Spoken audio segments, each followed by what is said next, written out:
Starting off with a story which has shaken every person who lives in Delhi. Has human life become so cheap?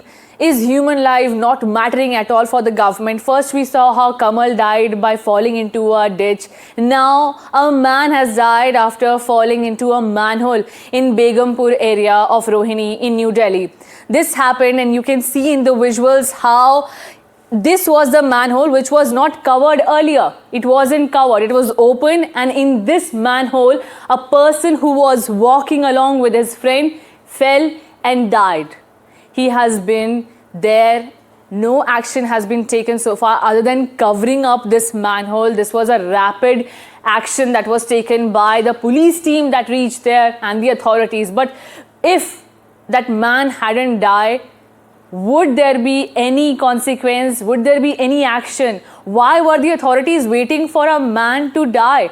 Delhi Police and Fire Department launched a search operation and later confirmed the death, but it is too late and too little. The investigation is underway, and what are their investigation? Who is responsible for this? Well, the DDA. It was the work of DDA. This was the sewer which was built on DDA land, Delhi Development Authority. And so the question is again once on Rekha Gupta government's head and the authorities that are operating in the national capital. Are they not overseeing the construction work that is there? The manholes like these, they're open everywhere. What is the government doing, and why are we waiting for more people to die? Take an action, conduct a survey, and then give us a report and a statistic that can tell us that yes, we have a government which is alert and acting on time. My colleague Shivam went to the spot, Shubhang, I beg your pardon, he went to the spot, this exact location where he tracked how this tragedy occurred. Take a look. Once again, a very tragic incident has come to light from Delhi's Rohini Sector 32, and this time it was in fact a person who is not a professional worker, but he was in fact a laborer who was working in a nearby construction field. Well, this incident has taken place yesterday when he was walking with a friend. He was in an intoxicated state while he was moving from this particular area, and as you can see now, the manhole that has been covered over here, but earlier this wasn't covered, and that is why he had fallen into this open manhole.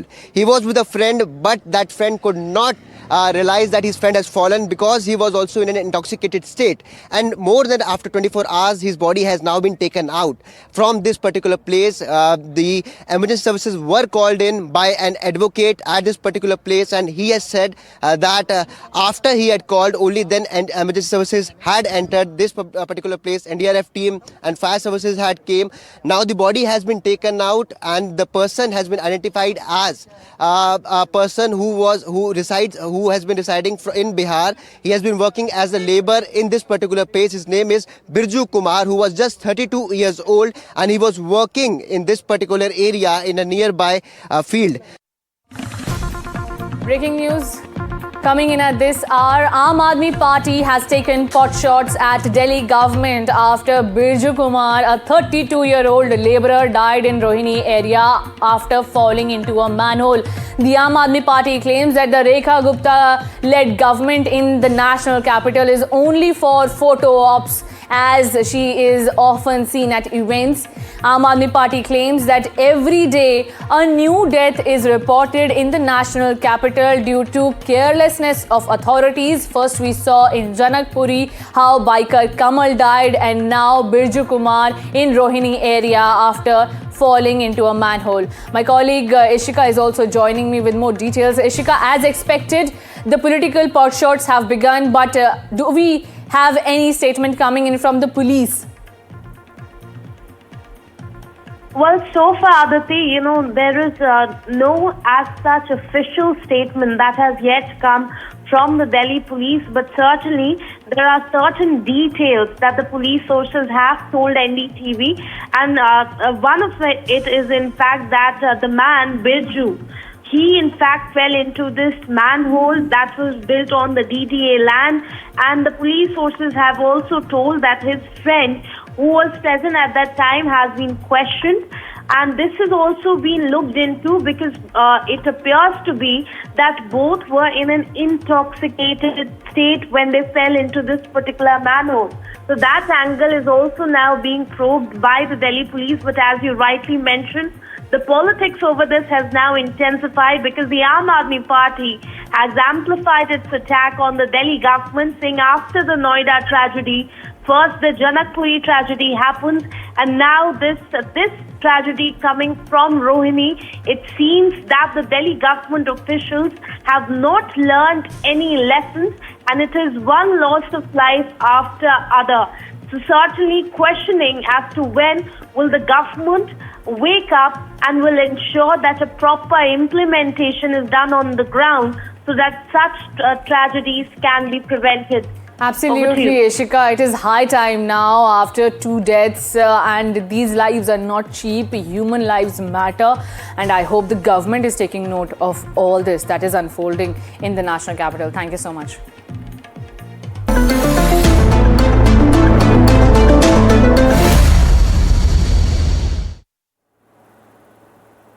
Shifting our focus now to the Parliament, Union Minister Kiran Rijiju shared 2 videos from inside the Lok Sabha dated Feb 4 showing women Congress MPs gathering near PM Modi's chair in the Lok Sabha. This happened minutes before the Prime Minister was scheduled to arrive in the Parliament and deliver a speech. This was the day the Prime Minister was supposed to reply to the motion of thanks. On Feb 4, the House was abruptly adjourned and the Speaker, Om Birla, had advised the Prime Minister not to attend the House amid so much chaos. These are the videos that have been put up by the BJP claiming that this was a conspiracy to attack the Prime Minister, and the Congress MPs were using women MPs as a shield to deviate from all the blame. The videos show Congress MPs like Jyoti Mani, Varsha Gaikwad and others near the Prime Minister's seat holding a large banner which read, "Jo Uchit Samjho Wahi Karo." Remember, this slogan is linked to a line cited from an article based on former Army Chief M.M. Narvane's unpublished book, 4 Stars of Destiny. The footage also shows Ministers Giriraj Singh, Ashwini Vaishnav and BJP women MPs requesting the Congress MPs to step away and not circle the PM's chair. Now, posting these videos on X, BJP has hit out saying that Congress is proud of degrading behavior, adding that BJP MPs were only trying to restrain and to avoid an ugly scene. They were requesting the Congress MPs to separate themselves from this whole chaos. Listen in to the slugfest. हम लोग अपने सांसदों को रोकते हैं ताकि वहाँ लड़ाई झगड़ा ना हो जाए, हाथापाई ना हो जाए, और वहाँ कांग्रेस के लीडर अपने एमपीज को लड़ाई के लिए आगे भेजते हैं। अब फर्क सोचिए, हमारा नेताओं के सोच और कांग्रेस के नेताओं के सोच में कितना अंतर है। हम लोग झगड़ा रोकने के लिए अपने सांसदों को मना करते हैं कि आप नीचे मत जाओ और उनके एमपी का साथ हाथापाई नहीं करना है, और वो लोग भेज रहे हैं। तो आप तस्वीर जो देखे हैं, पूरा देश ने देखा है कि कांग्रेस के एमपी कैसे आगे बढ़े और प्रधानमंत्री के जो बैठने वाला कुर्सी है वो पार करके दूसरे नंबर तक चले गए, तो उसको कांग्रेस क्या कहेंगे? The floor of the parliament, the honorable speaker of the Lok Sabha had made very false, wild, unsubstantiated allegation against us, women MPs of the Congress party. See, we were protesting for the last whole week because the leader of opposition Rahul ji was not allowed to speak. Prime Minister has, we strongly feel Prime Minister has succumbed to the pressure from China as well as the US in the security of this country as well as the economy of this country. The trade deal is completely biased. So we are protesting, and also leader of opposition was not allowed to speak. So was the All India Alliance leaders and MPs. There was no discussion at all happened in the motion of thanks to the President address. When the discussion happened from the both sides, from ruling side and the opposition side, then Prime Minister will reply is no problem. When the discussion itself was not happening, what reply Prime Minister will give?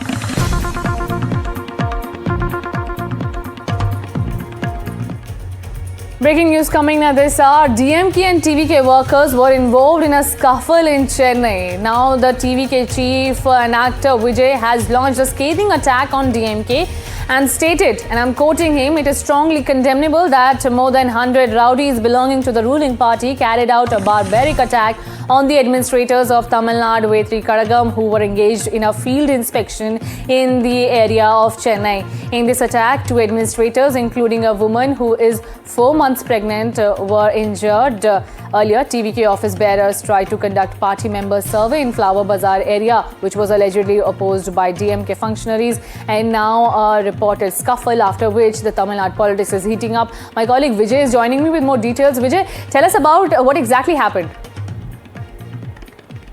Today afternoon around 12 p.m., TVK functionaries, around 10 people had went to Harbour Constituency, which is area called Flower Bazaar area, where they had tried to conduct party survey, how many people belong to TVK, but on the same area, DMK, few functionaries belong to DMK stopped them, saying that without police permission, one shouldn't conduct survey in this area, which turned immediately argument broken out between 2 groups, and which turned into a scuffle, and there was a huge rift between 2 groups. Immediately, 10 police came to the spot and cleared the spot. But however, TVK alleges that there were more than 50 rowdies were part with DMK, and they attacked the TVK cadres, TVK functionaries, in which many TVK functionaries got attacked and admitted to Stanley Government Hospital in Chennai. Even immediately TVK General Secretary Adav Arjuna and Joint General Secretary Birju Kumar visited the hospital,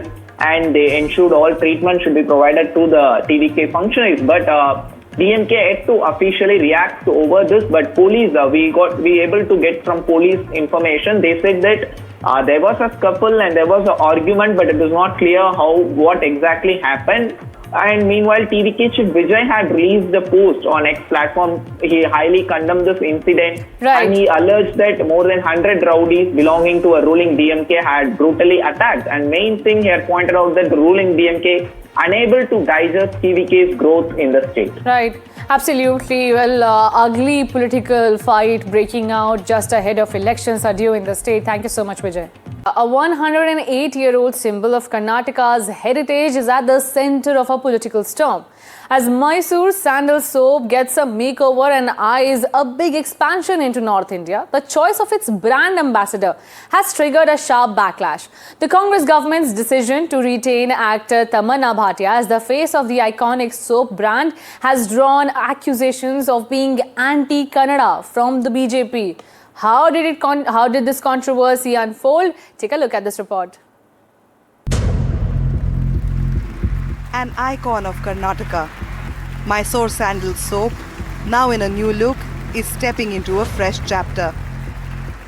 The Congress government has announced a major relaunch of Mysore sandal soap as Karnataka Soaps and Detergents Limited, or KSDL, sets its sight on scaling up business across India and overseas. Industries Minister MB Patel says KSDL is targeting an ambitious annual turnover of Rs 5,000 crore by 2030. But even before the relaunch could make headlines for business growth, politics took center stage. The trigger? Actor Tamannaah Bhatia continuing as the brand ambassador of Mysore sandal soap. BJP leaders have slammed the Congress government for choosing a non-Kannada actor for a brand deeply linked to Karnataka's identity.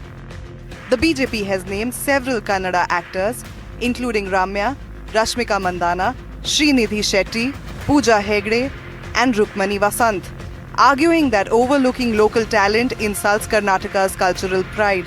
The controversy, however, is not new. Tamannaah was first appointed as KSDL's brand ambassador in May last year, reportedly for Rs 6.2 crore, a move that sparked protests from pro-Kannada groups and opposition leaders. According to the government, Tamannaah's 28 million plus social media following makes her a strategic choice for expanding Mysore sandal soap beyond the south. It's a new chapter in my life as an artist, and I'm so excited that in this very new phase where I take on new roles, new challenges and new responsibilities, I get to be the face of Mysore sandal soap. As Mysore sandal soap attempts to balance legacy with national ambition, the debate continues. Is pan-India appeal more important than regional pride? Bureau Report, NDTV.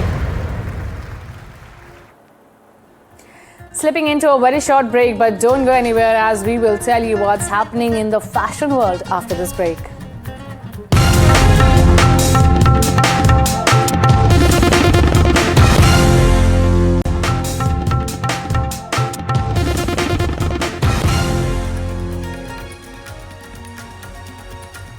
New Delhi is gearing up to host the Global AI Impact Summit later this month. But even before the world's biggest tech leaders arrive, the capital is already witnessing sticker shock. Luxury hotel room rates have shot through the roof, with prices jumping up to 10 to 12 times their usual levels. Here's a report. Take a look.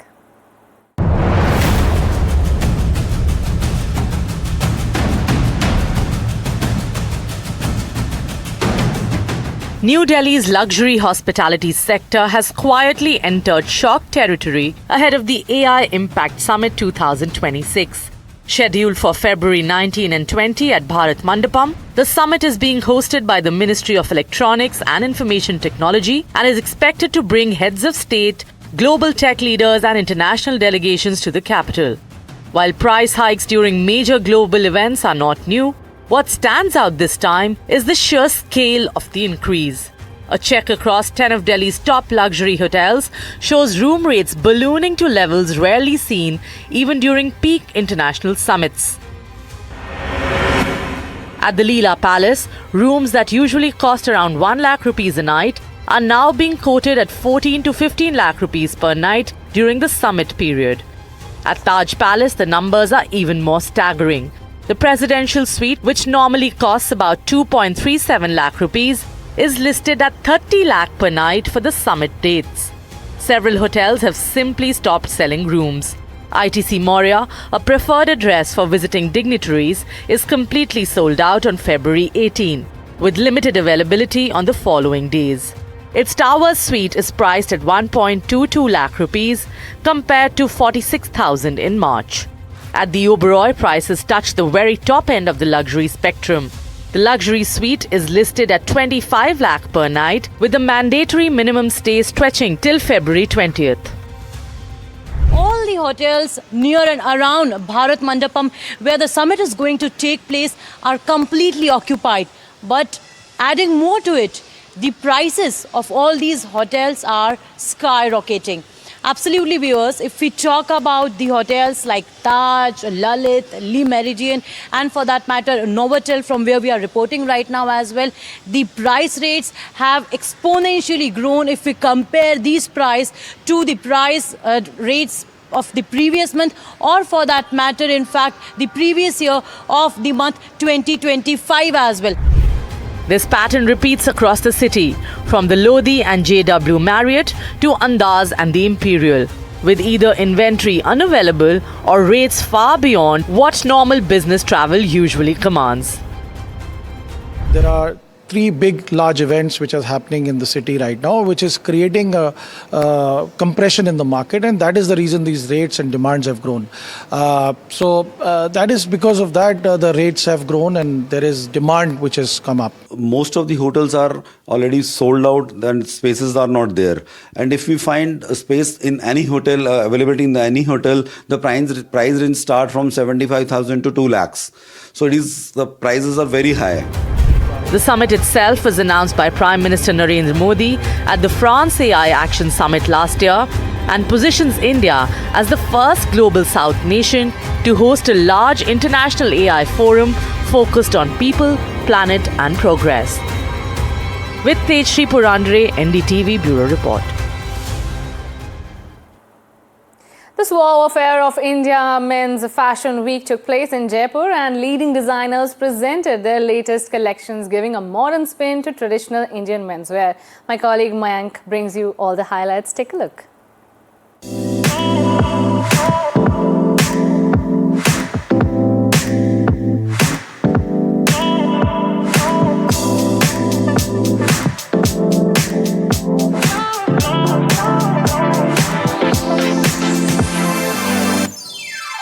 From boot cuts to rhinestones to achkans with anarkali, India's leading designers are all set to present their new line to dress the modern Indian man.